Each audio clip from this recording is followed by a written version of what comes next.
Bonjour à tous, bienvenue dans ce nouveau numéro de Quartier Interdit. On va parler de l'hôpital public, toujours en crise, avec mon invité Thierry Amouroux. Bonjour, merci d'être ici au lieu-dit dans ce numéro de Quartier Interdit. Vous êtes porte-parole du SNPI, le Syndicat national des professionnels infirmiers. Et on va parler tout d'abord évidemment de cette crise des urgences qui continue, puisque le taux de grévistes est record. Aujourd'hui, il y a toujours 250 services qui sont en grève dans près de 230 communes. Agnès Buzyn a apporté une réponse, a débloqué 70 000 €. Est-ce que c'est suffisant ? Alors non, pas du tout. Il faut bien comprendre que, en fait, en 10 ans, on a fermé 95 services d'urgence. Dans le même temps, il y a 8 millions de Français de plus. Donc, les besoins augmentent, la population vieillit, il y a les maladies chroniques, etc. Donc, les besoins de santé de la population augmentent.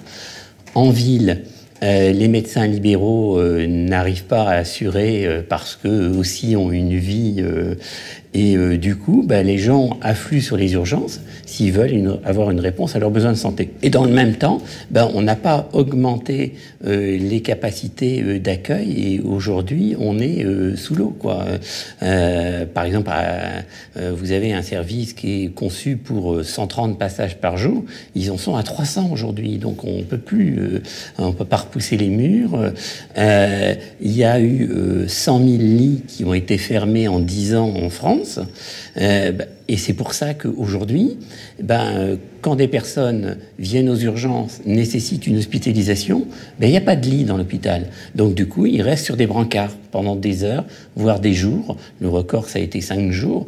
Donc voilà la situation dans laquelle on est. Alors après, le plan de Madame Buzyn, ses grandes annonces, etc., d'une part, c'est 750 millions sur 3 ans. Oui, donc ça fait simplement 250 millions par an. Mais il faut voir que c'est pas une dépense nouvelle. C'est pas de l'argent qu'on a pris au ministère de la Défense pour mettre à la santé. C'est de la redistribution. C'est-à-dire que c'est de l'argent qui sera retiré aux autres services de l'hôpital pour être fléché sur les urgences.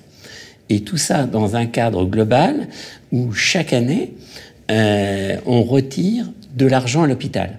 Depuis 10 ans, on a retiré un peu plus de 8 milliards à l'hôpital. Agnès Buzyn, depuis qu'elle a été nommée en 2018, elle a retiré 960 millions en une année. En 2019, elle retire encore 663 millions. Donc, on voit bien que elle fait des gestes symboliques de communication avec ces 750 millions, mais la réalité, c'est que les choses se dégradent d'année en année parce qu'on a de moins en moins de lits, de services et de personnel. À la PHP, par exemple, les hôpitaux de Paris, en 4 ans, on a supprimé 3500 postes. C'est l'équivalent d'un hôpital et demi.